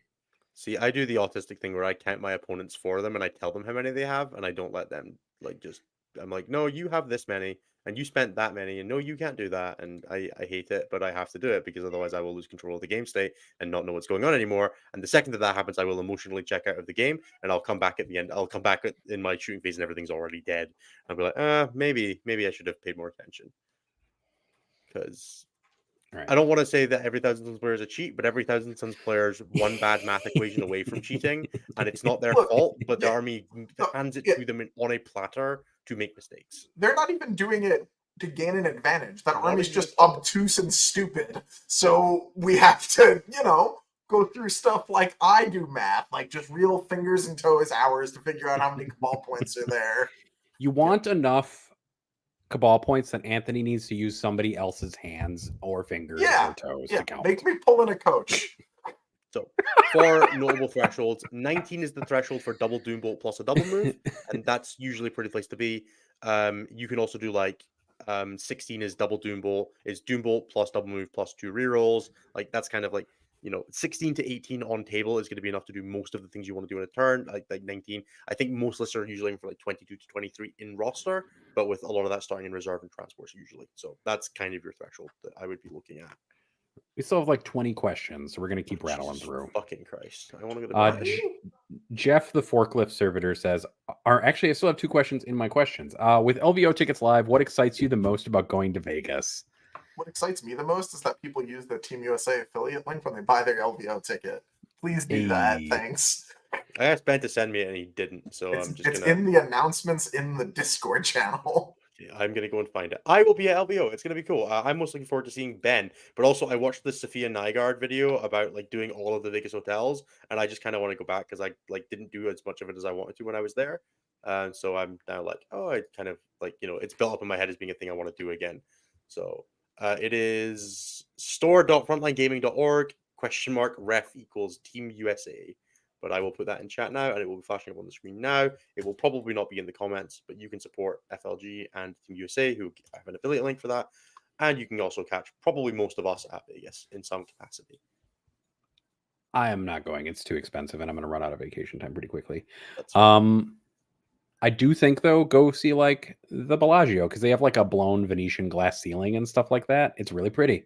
Yeah, we went into there last year or whatever. That place was wild.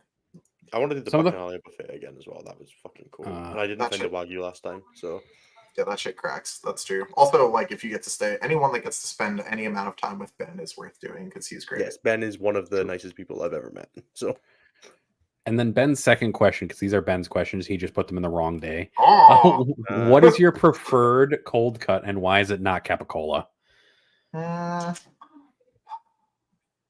cold cuts are dope. Just in general, really fuck with a good sandwich. You know. Cured meats are the best. Let's just be I should honest. develop Here. a stronger opinion on this, but I don't. Cured really have meats are the greatest. Yeah, I don't really have like a strong preference. I'm not gonna front. Like if I go into like any given sandwich place, I'm just like, fucking God, I don't even care. Like I could throw a dart at the menu and be like, that nice. Like I wouldn't even be mad. I think that's fair.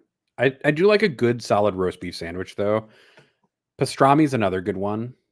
The best sandwich, or probably like top 3 all-time sandwiches that I've ever had, was at a gas station Subway in Poland, which sounds like it should result in you dying, but because of the increased food standards in Europe, it's just delicious. I'm My- more of like a hot food person. I don't generally fuck with cold food that much. So, but My favorite sandwich that I've ever had was in Spain, and we got a sandwich with tortilla in it. So it had like the egg and potato bake inside of a baguette, and I ate that with like some jamon on it, and it was amazing. And I want to eat it again right now. Yeah, did you eat that inside 30 seconds? Because I would have left no fingers on that fucking thing. It That was- would have been gone fast. It was an amazing sandwich, and I think it's a terrifying sandwich because it's like literally a potato egg like omelet inside of a sandwich. Let's fucking go, baby. The next question is from Jeff, which is R55 point per model Venatari, 18 can go in reserves. With shield host changes Someone did the math. an actual menace or just another meme list that will bully the occasional mid-table? I think it'll bully many mid-tables. I think it's a really fast way to not play a lot of Warhammer in a GT and go 4-1. I think there's a ton of people who don't consider the implications of many rapid ingress all at the same time when they finish their first and only movement phase that they get to plan for this. So I think that if you want to just laugh your ass off for 5 rounds, there's a decent odds you come out of this with a positive record. This might be the new hottest like speed farm elo method. If you wanted to just play a GT every weekend and just clear a path through the 1500s into like the upper 17s, I think you could do it with this very quickly. I'm reasonably convinced that if you played 2 tables back to back with this identical list, you could be done with both before most players are done. Oh yeah. And it just depends. Like, does your opponent have even like a vague concept of what they're playing against? Because like, you know, most of the time, if you've got a couple games against this, it's fine. But if you just haven't, and you have no, like when someone tells you that 3 units are going to rapid ingress at the same time, you have an idea in your head of what it looks like to have that happen to you. And then they do it, and you're like, oh, fuck!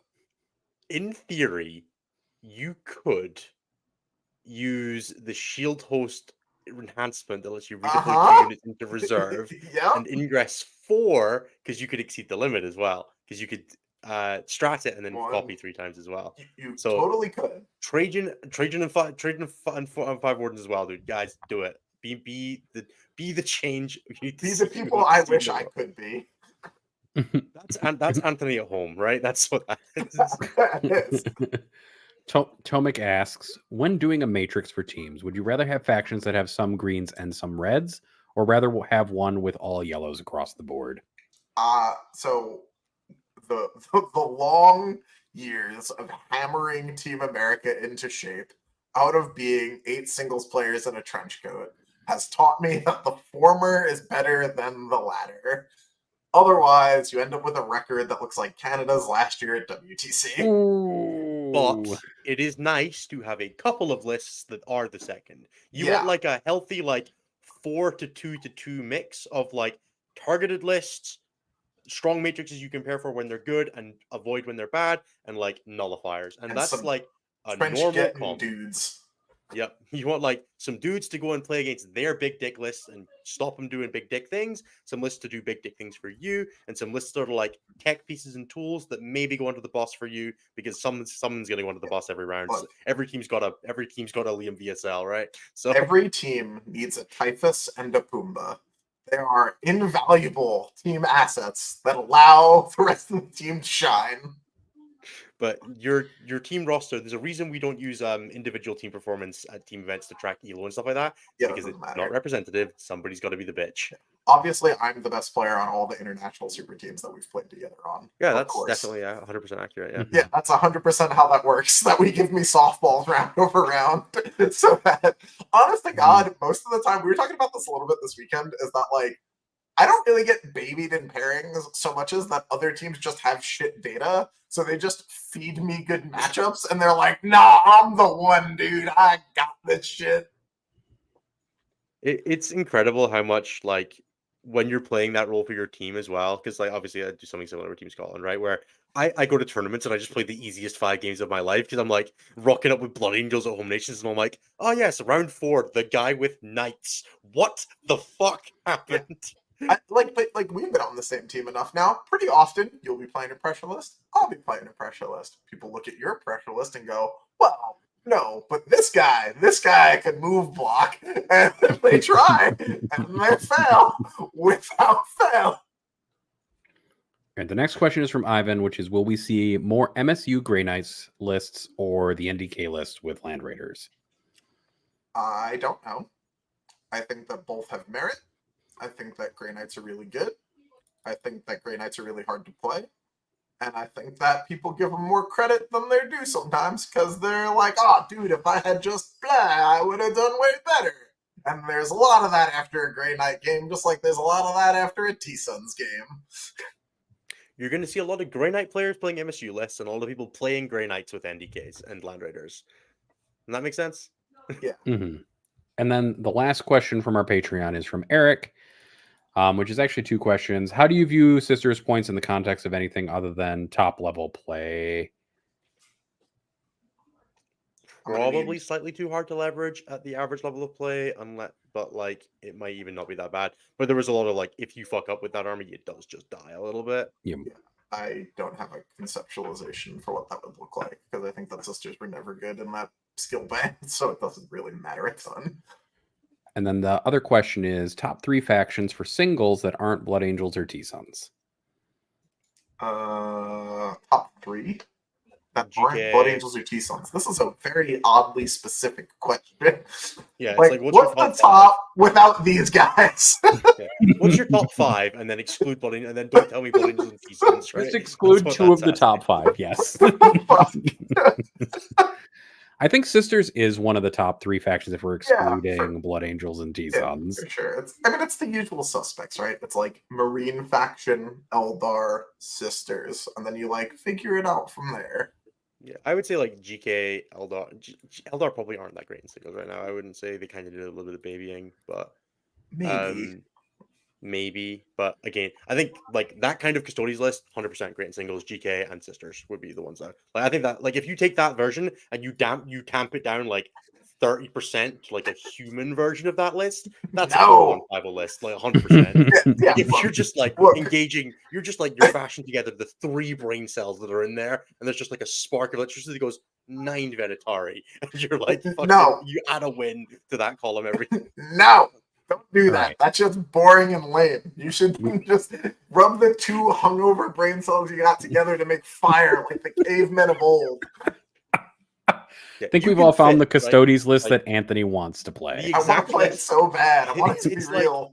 You do 2 Blade Champions, 2 Warden Bricks, Kyria, a Guard Squad, 2 Caladius, 9 Venatari, a Witch Seeker Squad, a Prosecutor Squad, What are we 2k on the dot. What are we Just like talking two of about right everything. now? That's not even almost the right units. Fuck you and your fun-hating ways. What the fuck? I like how Innis, though, whips out like a whole fucking 2,000 point list just magically out of his mind there, though.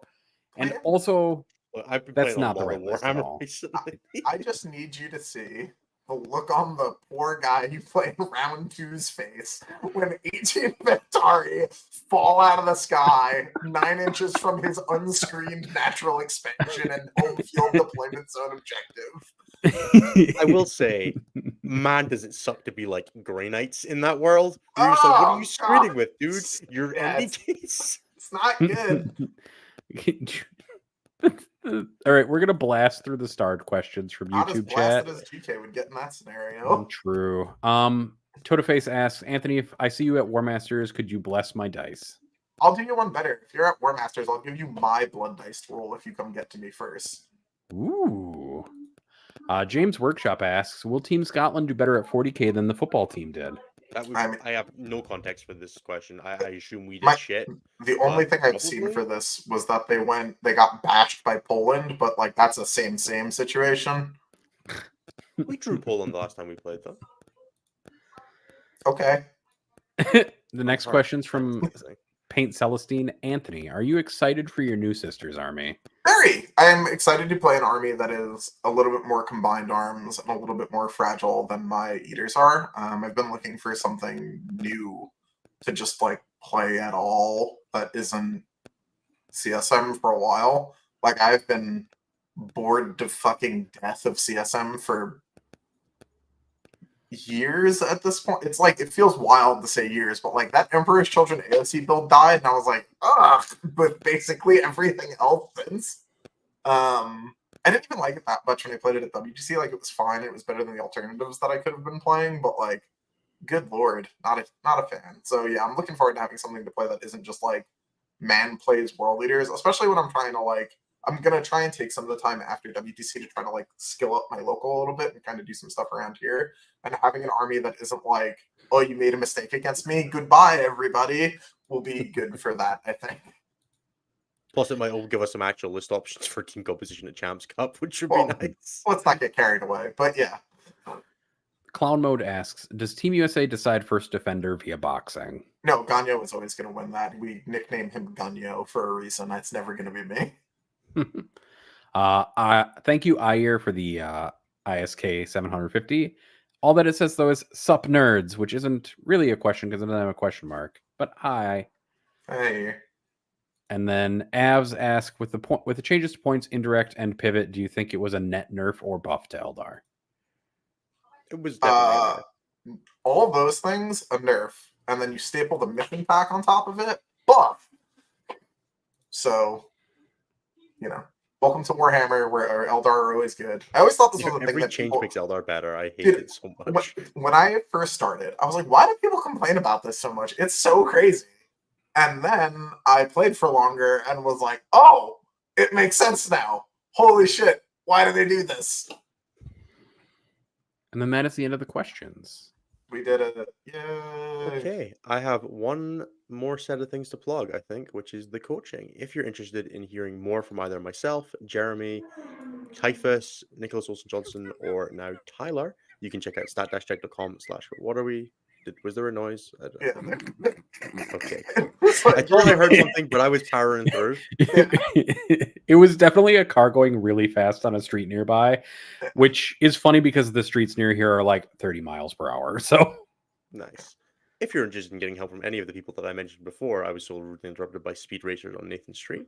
You can check out stat-check.com/coaching or drop us an email at coaching@stat-check.com. We'd be more than happy to help with anything relating to the new balance data slate. If you're prepping for WTC, prepping for Champs Cup, you want to play against us, drop us a line. We'll be happy to help you out. It's a great time of year to do it. I'm super busy, but it's always in a good way. Otherwise, I think that's everything I had to plug. Nobody's shouting at me that I need to plug more. Please do remember to check out patreon.com/statcheck and to do all of the interactive social things elsewhere on the YouTube and in Discord and all that good stuff. Otherwise, drop us a message. The last thing we've got to do is Nathan's going to run us through all the people who are in our $15 patron tier who are owed a crisp high five. Yep. A bunch of people collected on that, by the way, at Ottawa when they saw me. Somebody had me sign their objective markers, which was adorable. And I'm very glad that I got to do that. They also got Jeremy's signature. Hopefully they'll see everybody else at some events and can get all the rest of the signatures from the cast. One day I'll make it out to Canada. One day. The Cult of the High Five, as always, thank you to the following people in no specific order except the way that they're entered in on this Google Drive spreadsheet. The first one is thank you, Christopher, Dan F. A. Irvine. Thank you, Willow Weeks. Thank you, Dan F. Thank you, Luke, Dan F. McCarthy. Thank you, David Clark. Thank you, Iyer. Thank you, James H. Thank you, Colton, Dan F. Miller. Thank you, Fungus. Thank you, John, Dan F. V8 Gang. Thank you, Cam. Smells like Updog Morton. Thank you, Archon. Actually remembered to add his name to the Google Doc Raw. And then thank you, Josiah Cattle. If you want to and are into the $15 a month tier and you want to get your name read out, you have to add it to the Google Drive spreadsheet. I know that you're all a bunch of goblins who rebel against any attempts to organize you, but that's what I'm going to do because otherwise Innes will make mad, angry eyes at me. Yeah. That's all I got. That's all the thank yous. I think that's everything we have for the episode, guys. I hope everybody had a good time. Please remember to check out all the other various things that we were doing. The Down Under episode, I would strongly recommend if you want to catch even more information on the balanced data slate. Otherwise, best of luck if you're tournament this weekend. If you're at the tournament that I'm at this weekend, come and say hi. I'm always happy to. You can cash in. There's no tier for free bit for baked goods from me yet, but that's definitely a thing we could introduce if it ends up being popular. Please don't make me do that. I hope everybody has a great weekend. Good luck at any tournaments. Nathan. Bye-bye. Took too long.